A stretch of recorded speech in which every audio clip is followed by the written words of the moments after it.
இன்றைக்கு ஒரு அதிர்ச்சிகரமான கருத்து கணிப்பு அமெரிக்காவில் வெளியாகி இருக்கிறது. ராய்ட்டர் வெளியிட்டிருக்கக்கூடிய ஒரு கருத்து கணிப்பில் அமெரிக்காவில் இருக்கக்கூடிய பாதிக்கும் மேற்பட்ட அமெரிக்கர்கள் பாலஸ்தீனத்தை ஒரு தனி அரசாங்கமாக, ஒரு தனி நாடாக அனைத்து சர்வதேச நாடுகளும் அமெரிக்கா உள்பட அத்தனை பேருமே அங்கீகரிக்க வேண்டும் என்று கருத்து சொல்லி இருக்கிறார்கள். அல்ஹம்துலில்லாஹ், இஸ்ரேலுடைய முன்னாள் பிரதமர்கள் அத்தனை பேருமே இந்த திட்டங்களை எதிர்க்கிறார்கள். யுத்தத்தை உடனே நிறுத்த சொல்றாங்க. இஸ்ரேல் தோல்வி அடைந்து விட்டது என்கிறார்கள். அமெரிக்கா இஸ்ரேலுடைய அதிபருக்கு தேவையில்லாத உதவிகளை செய்கிறது, இஸ்ரேலுடைய பெயர் முழுவதுமாக அளிக்கப்பட்டு விட்டது என்கிற கருத்துக்களை தொடர்ந்து சொல்லி வரக்கூடிய நேரத்தில் ஆஸ்திரேலியாவினுடைய பிரதமருடைய அலுவலகம் மிக கடுமையான பதிலடி அவருக்கு கொடுத்திருக்கிறது. அதில் அவங்க அழகாக என்ன சொல்லியிருக்கிறாங்க என்று கேட்டா,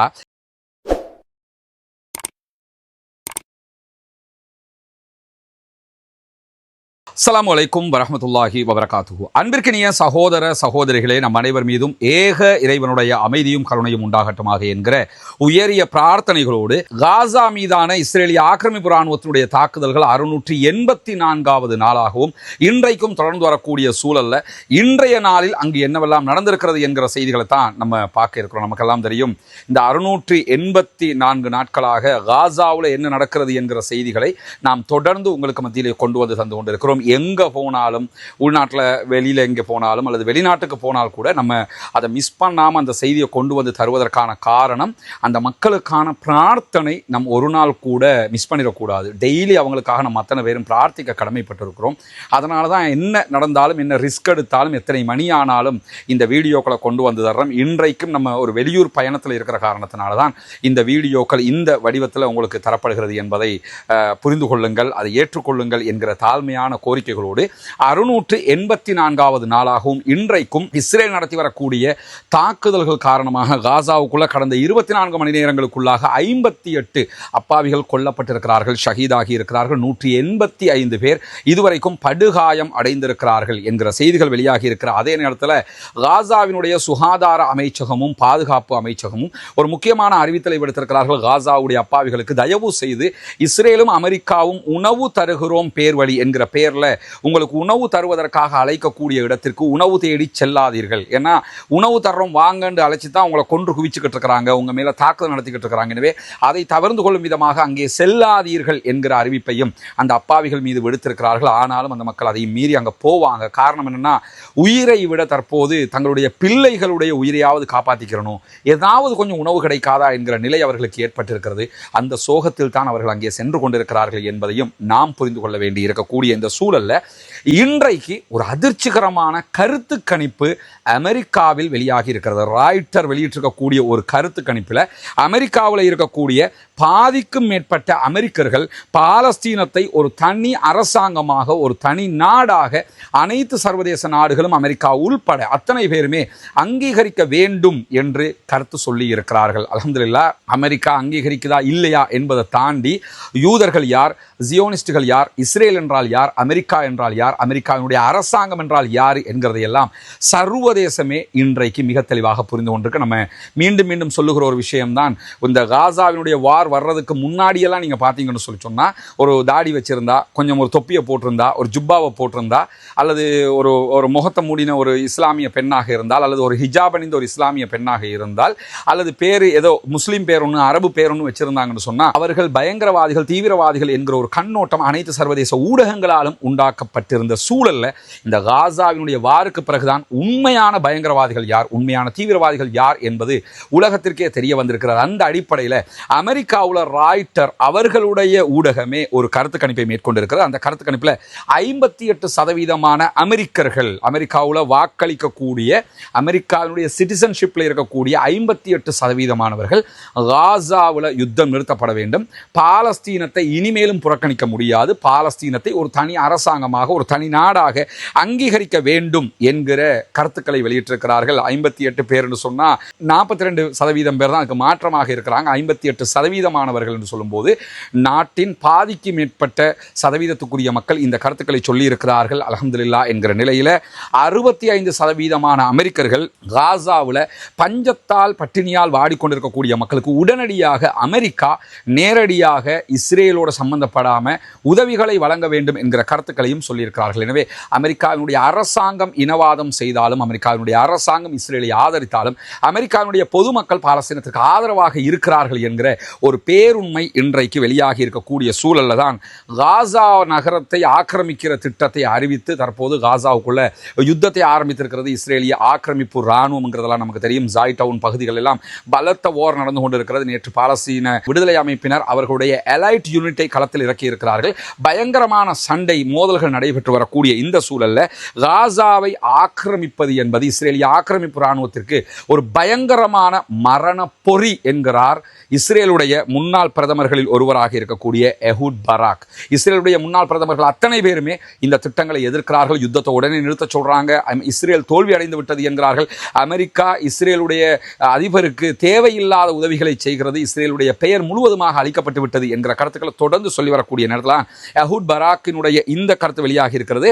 இப்படி நீங்கள் காசாவை ஆக்கிரமிப்பு செய்வது என்பது பாலஸ்தீன விடுதலை அமைப்பினருக்கு மிகுந்த நட்பெயரை கொடுத்துவிடும், அவர்களை மேலும் மேலும் ஹீரோக்களாக மாற்றிவிடும், அவர்களுக்கு அரசியல் ரீதியாகவும் ஒரு வெற்றியை கொடுத்துவிடும். எனவே நீங்க பாலஸ்தீன விடுதலை அமைப்பு அளிக்கிறோம்ங்கிற பேர்ல நம்முடைய பணைய கைதிகளை நீங்கள் மீட்டுக் கொண்டு வர முடியாது, அவர்களுடைய பிணங்களை கூட நீங்கள் கொண்டு வர முடியாத ஒரு சூழல் ஏற்பட்டுவிடும். எனவே நீங்கள் காசாவை ஆக்கிரமிக்க கூடாது என்கிறார் இஸ்ரேலுடைய முன்னாள் பிரதமர் எஹூட் பராக் என்கிற செய்திகள் வெளியாகி இருக்கிற அதே நேரத்தில் இஸ்ரேலுடைய வாலா நியூஸ் ஏஜென்சி உள்ளிட்ட பல செய்தி நிறுவனங்கள் இன்றைக்கு வெளியிட்டிருக்கக்கூடிய ஒரு செய்தி என்னன்னு சொன்னா, பாலஸ்தீன விடுதலை ராணுவத்தைச் சேர்ந்தவர்கள் ரஃபாவில் இருக்கக்கூடிய இஸ்ரேலிய ஆக்கிரமிப்பு ராணுவத்தினுடைய கஃபீர் படைப்பிரிவின் மீது இன்றைக்கு பயங்கரமான தாக்குதல்களை நடத்தி இருக்கிறார்கள். குறிப்பாக ராணுவத்தினுடைய ஹெலிகாப்டர்கள் தரையிறக்கப்பட்டு இஸ்ரேலிய ஆக்கிரமிப்பு ராணுவத்தினுடைய பிணங்களும் அவர்களுடைய காயப்பட்டவர்களையும் அழைத்து செல்லக்கூடிய அளவுக்கு இந்த தாக்குதல்கள் நடத்தப்பட்டிருக்கிறது. கூடுதல் விவரங்களை வாலா நியூஸ் ஏஜென்சி வழங்காவிட்டாலும் பாலஸ்தீன விடுதலை ராணுவத்தினுடைய செய்திகள் இன்றைக்கு வெளியாகி இருக்கிறது. அந்த அடிப்படையில் பார்த்தோம்னு சொல்லிச்சோன்னா இஸ்ரேலிய ஆக்கிரமிப்பு ராணுவத்தினுடைய படையைச் சேர்ந்தவர்களை உயிரோடு பிடிப்பதற்கு பாலஸ்தீன விடுதலை அமைப்பினர் ரொம்ப முயற்சி எடுக்கிறார்கள் என்கிற செய்திகள் வெளியாகி இருக்கு. அவங்களை கொல்லணும்ங்கிறத விட அவங்களை உயிரோட மீண்டும் பிடிக்க வேண்டும் என்பதுதான் பாலஸ்தீன விடுதலை அமைப்பினுடைய மிக முக்கியமான நோக்கமாக இருக்கு. அந்த அடிப்படையில் தான் இந்த அவர்களுடைய மிக முக்கியமான இராணுவ தளமாக காசாவுக்குள் அவர்கள் அமைத்து வைத்திருக்கக்கூடிய கஃபீர் படைப்பிரிவினுடைய இராணுவ தளத்தின் மீது பயங்கரமான அட்டாக் ஒன்று இன்னைக்கு பண்ணியிருக்கிறாங்க. அதில் பல பேர் கொல்லப்பட்டிருக்கிறார்கள், பல பேர் படுகாயமடைந்திருக்கிறார்கள். ஆனால் யாரையுமே அவங்க உயிரோட பணைய கைதிகளாக பிடிக்கவில்லை என்கிற செய்திகளும் வெளியாகி இருக்கக்கூடிய சூழல்ல தான் இன்றைய தினம் ரஃபாவில் நடத்தப்பட்டிருக்கக்கூடிய தாக்குதல்களில் தனியான ஒரு தாக்குதல்களை இஸ்ரேலிய ஆக்கிரமிப்பு ராணுவத்தைச் சேர்ந்த 3 பேர் படுகாயம் அடைந்திருப்பதாகவும் அவர்கள் தெற்கு காசா பகுதிகளில் இருந்து உடனடியாக இஸ்ரேலிய ஆக்கிரமிப்பு ராணுவத்தினுடைய மருத்துவமனைக்கு அழைத்து செல்லப்பட்டதாகவும் செய்திகள் வெளியாகி இருக்கிறது. எனவே தொடர்ந்து பாலஸ்தீன விடுதலை ராணுவத்தினுடைய படைப்பிரிவினர் எல்லா பகுதிகளிலும் இஸ்ரேலை நோக்கி தாக்குதல்களை நடத்த ஆரம்பித்திருக்கிறார்கள். அவர்களை உயிரோடு பிடிப்பதற்கான முயற்சிகளிலும் அவர்கள் இருக்கக்கூடிய சூழலில் இன்றைக்கு இஸ்ரேலிய ரேடியோ அரசாங்கத்தினுடைய ரேடியோ வெளியிட்டிருக்கக்கூடிய செய்திகளில் தெற்கு காசா பகுதியில் கான் யூனுஸ் உள்ளிட்ட பகுதிகளில் 10 பாலஸ்தீன விடுதலை ராணுவத்தைச் சேர்ந்தவர்கள் மிக முக்கியமான ஒரு தாக்குதலை இஸ்ரேலிய ஆக்கிரமிப்பு ராணுவத்தை நோக்கி நடத்தியதாகவும் அதை நாங்கள் முறையடித்திருக்கிறோம் என்கிற செய்திகளையும் அவங்க சொல்லியிருக்கிறாங்க. ஆனால் அந்த செய்தியில் இருக்கக்கூடிய இன்னொரு முக்கியமான விவகாரம் என்னன்னு சொன்னால், தெற்கு காசா பகுதியில் ஒரு விதிவிலக்கான சம்பவமாக இந்த சம்பவம் நடைபெற்றிருக்கிறது. இஸ்ரேலுடைய நிலைகள் மீது, இஸ்ரேலுடைய ராணுவத்தின் நிலைகள் மீது 10க்கும் மேற்பட்ட பாலஸ்தீன விடுதலை ராணுவத்தைச் சேர்ந்தவர்கள் ஒரு முக்கியமான தாக்குதலை நடத்தினார்கள். இந்த தாக்குதலில் இருந்து எங்களுடைய ராணுவம் தங்களை தற்காத்துக் கொண்டிருக்கிறது. ஆனால் இந்த தாக்குதல் நாங்கள் எதிர்பார்க்கவே இல்லை. இந்த தாக்குதலும் எதிர்பாராத விதமாக அவர்கள் நடத்திய தாக்குதல் என்று சொல்லப்பட்டிருக்க. மொத்தத்தில் இஸ்ரேலிய ஆக்கிரமிப்பு ராணுவம் எதிர்பார்க்காத விதமான தாக்குதல்களை தற்போது பாலஸ்தீன விடுதலை அமைப்பினர் நடத்தி கொண்டிருக்கக்கூடிய சூழல்ல தான் இன்றைக்கு கான் யூனுஸ், இது சவுத் காசா பகுதி, நார்த் காசா கிடையாது, அந்த பகுதிகளில் நடந்திருக்கிற மேலதிகமான ஒரு தாக்குதல் சம்பவத்தை வெளியிட்டிருக்கிறாங்க. இன்றைக்கு காலையிலேயே சவுத் காசா பகுதியில் கான் யூனுஸுக்கு தென்கிழக்கு பகுதிகளில் இஸ்ரேலிய ஆக்கிரமிப்பு ராணுவத்தினுடைய நிலை ஒன்றை, முக்கியமான ஒரு ராணுவ தளத்தை நாங்கள் தாக்கி அளித்திருக்கிறோம் என்கிற செய்திகளை வெளியிட்டிருக்கக்கூடிய பாலஸ்தீன விடுதலை ராணுவத்தைச் சேர்ந்தவர்கள் மேலதிகமாக என்ன சொல்றாங்கன்னா, அவர்களுடைய மெர்காவா டாங்கிகள் மீதும் அவர்களுடைய வாகனங்கள் மீதும் வெடிக்கக்கூடிய ஷாவால் என்கிற வகையான குண்டுகளை, அது ஒரு கேரியர் மாதிரி இருக்கும், ஒரு பெரிய சைஸில் இருக்கும், அதை எப்படி அவங்க தயாரிக்கிறாங்கிறது நமக்கு தெரியல. ஆனால் அவங்க வீடியோக்களில் காட்டுறாங்க ஷாவால்ண்டா இதுதான். அது பூமியை புதைச்சி ஒன்றும் கீழே வைப்பாங்க மெர்காவா டேங்க் வரும்போது, இல்லைன்னு சொன்னால் மெர்காவா டேங்க்ல கொண்டு வச்சுட்டு ஓடி வந்துடுவாங்க. வந்து வயரிங் மூலமாக அல்லது வேறு விதமான தாக்குதல்கள் தான் அவங்க நடத்துகிறாங்க செஞ்சாங்கிற அந்த வீடியோவில் நம்ம பார்க்க முடிகிறது. அந்த சாதனத்தின் மூலமாகத்தான் மெர்காவா டேங்குகளையும் இஸ்ரேலிய ராணுவத்தினுடைய வெஹிக்கிள்ஸ் மேலேயும் நாங்கள் இன்றைக்கு தாக்குதல்களை நடத்தியிருக்கிறோம், பல ராணுவத்தைச் சேர்ந்தவர்களை கொன்று குவித்திருக்கிறோம் என்கிற செய்திகளை அவங்க வெளியிட்டிருக்கிறாங்க. இஸ்ரேலிய ஆக்கிரமிப்பு ராணுவமும் ஆமா எங்க மேல இப்படி ஒரு தாக்குதல் நடத்தப்பட்டிருக்கிறது என்பதை ஒப்புக்கொண்டிருக்கக்கூடிய சூழல்ல தான் மேலதிகமாக ஏவுகணை தாக்குதல்களையும் நாங்கள் நடத்தியிருக்கிறோம். ஏன்னா இஸ்ரேலிய ஆக்கிரமிப்பு ராணுவம் ஓடி போய் வீடுகளுக்குள்ள ஒழிச்சிருக்காங்க, இந்த இடிபாடுகளுக்குள்ள இருக்கக்கூடிய வீடுகளுக்குள்ள ஒழிச்சிருக்கிறாங்க. அந்த வீடுகள் மீது நாங்கள் ஏவுகணை தாக்குதல்களும் நடத்தி இருக்கிறோம் என்று சொல்லிவிட்டு அவர்களுடைய மெர்காவா டேங்க் ஒன்றிலே இருந்த இஸ்ரேலிய ஆக்கிரமிப்பு ராணுவத்தினுடைய தளபதியை துப்பாக்கியால் சுட்டிருக்கிறோம் என்கிற செய்திகளையும் இன்றைக்கு வெளியிட்டிருக்காங்க. எனவே இஸ்ரேலிய ஆக்கிரமிப்பு ராணுவத்தினுடைய ஒரு முக்கியமான தளபதி இன்றைக்கு தாக்கப்பட்டிருக்கிறான் என்கிற செய்திகளும் வெளியாகி இருக்கக்கூடிய சூழல்ல நேற்றைய நம்முடைய வீடியோவில் சொல்லியிருந்த பெஞ்சமின் நெத்தன்யாகு இஸ்ரேலிய பிரதமர் ஆஸ்திரேலியாவினுடைய பிரதமருக்கு கடுமையான ஒரு கண்டனத்தை தெரிவித்திருந்தார். ஆஸ்திரேலியா பாலஸ்தீனத்தை தனிநாடாக அங்கீகரிக்க போறோம் என்று சொன்னதுனால, ஏன்னா அந்த ஆஸ்திரேலிய தலைநகரம் சிட்னியில் நடைபெற்ற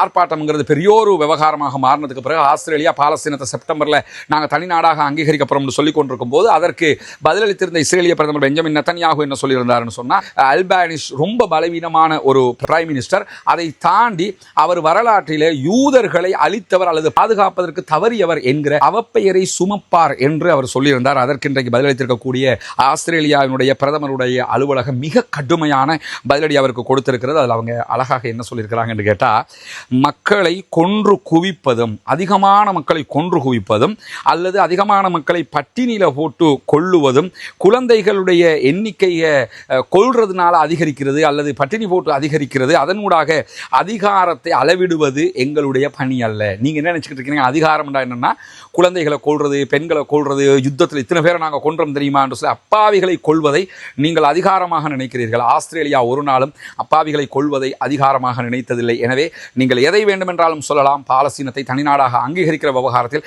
நாங்கள் உறுதியாக இருக்கிறோம் என்று சொல்லி இன்றைக்கு ஆஸ்திரேலியா அறிவிப்பு விடுத்திருப்பது மட்டுமல்லாமல் இத்தாலியும் மேலதிகமான ஒரு அறிவிப்பை இன்றைக்கு விடுத்திருக்கிறது. காசா மீதான உலகத்தினுடைய பாதி கோரிக்கைகளை நெதன்யாகு மொத்தமாக புறக்கணித்தார். உலகத்தில் எத்தனையோ கோரிக்கைகள் நெதன்யாகு மேலே விடுக்கப்பட்டுச்சு, பாதிக்கு மேற்பட்ட கோரிக்கைகளையே நெதன்யாகு புறக்கணிச்சிட்டார் என்று சொல்லி இத்தாலியினுடைய வெளியுறவு அமைச்சர் ஆண்டோனியோ தஜானி இன்றைக்கு வெளியிட்டிருக்கக்கூடிய அறிக்கையில் சொல்லியிருக்கிறது மட்டுமல்லாமல், காசாவில் நடந்த படுகொலைகளை முடிவுக்கு கொண்டு வாங்கன்னு சொல்லி நாங்கள் கோரிக்கை விடுத்துக்கிட்டு இருந்தோம். அதே மாதிரி யுத்த நிறுத்தம் செய்யணும்னு சொல்லி நாங்கள் அழைப்பு விடுத்துக்கிட்டு இருந்தோம். இந்த எதையுமே இஸ்ரேல் செய்ய தவறிவிட்டது. அதை தாண்டி பாலஸ்தீன அரசை கட்டி எழுப்புகிற, பாலஸ்தீனத்துக்கு ஒரு தனியான அரசாங்கம் உருவாக்கப்பட்டு பாலஸ்தீனத்தை தனிநாடாக அங்கீகரித்து அதை கட்டி எழுப்புகிற அரபு நாடுகள் தலைமையிலான ஐநாவினுடைய பணிக்குழுவின் கீழாக எங்களுடைய படைகளையும் அனுப்புவதற்கு நாங்கள் தயாராக இருக்கிறோம். இது என்னன்னா சும்மா நாங்கள் அனுப்புறோம்னு சொல்லலை. இப்போ நெதன்யாகு சொல்கிற மாதிரி அவர் சொல்லலை. எதிர்காலத்தில் பாலஸ்தீனம் தனிநாடாக அங்கீகரிக்கப்பட்டுச்சுன்னு சொன்னால் நாங்கள் எல்லாரும் சேர்ந்து அதை அங்கீகரிச்சுட்டு அவங்கள ஒரு தனி அரசாங்கமாக நம்ம மாற்றினதுக்கு பிறகு அந்த அரசாங்கத்துக்கு நம்ம செய்ய வேண்டிய வேலை என்னென்னு சொன்னால், அரசாங்கம் கட்டி எழுப்பப்படுகிற வரைக்கும் அவங்களுக்கு ஒரு இராணுவம் தேவை, அவங்களுக்கு ஒரு படைப்பிரிவுகள் தேவைன்னு சொன்னால் அந்த பாலஸ்தீன அரசாங்கத்துக்காக எங்களுடைய படைகளையும் ஐநாவுக்கு கீழே நாங்கள் அனுப்புறதுக்கு தயாராக இருக்கிறோம் என்று இன்றைக்கு இத்தாலியும் இந்த தகவல்களை வெளியிட்டிருக்கிறது. எனவே முழுவதுமாக யுத்தம் செய்ய ஆரம்பித்திருக்கிறது இஸ்ரேலிய ஆக்கிரமிப்பு ராணுவம் காசாவுக்குள்ள. அதை எதிர்த்து பதிலடி தாக்குதல்களை நடத்துவதற்கு பாலஸ்தீன விடுதலை அமைப்பினரும் தயாராகிவிட்டார்கள். அந்த அடிப்படையில் தான் பாரிய யுத்தங்கள் தற்போது நடைபெற்று வருகிறது. எனவே பாலஸ்தீன மக்களுக்காக பிரார்த்தனை செய்வதை நிறுத்திவிடாதீர்கள் சகோதரர்களை. தொடர்ந்தும் பாலஸ்தீன அப்பாவிகளுக்காக அல்லாஹ்விடத்திலே கையேந்தி பிரார்த்தனை செய்யுங்கள். பாலஸ்தீனம் வெற்றி பெற வேண்டும், பாலஸ்தீனம் சுதந்திரம் அடைய வேண்டும், பாலஸ்தீன மக்களும் நம்மை போன்ற நிம்மதியாளர்களாக மாற வேண்டும், வாழ வேண்டும் என்கிற உயரிய பிரார்த்தனைகளோடு பாலஸ்தீன அப்பாவிகளுக்காக பிரார்த்திக்கிறார். அதே நேரம் இஸ்ரேல் ஆக்கிரமிப்பு ராணுவத்திற்கு எதிராக குனூத்துன் நாசிலாவை ஓத மறந்து விடாதீர்கள் என்கிற உயரிய கோரிக்கைகளோடு பாலஸ்தீன மக்களுக்காக தொடர்ந்தும் ஜனநாயக ரீதியாகவும் குரல் எழுப்புவோமாக வாகிறது. அல்ஹம்துலில்லாஹி ரப்பில் ஆலமீன்.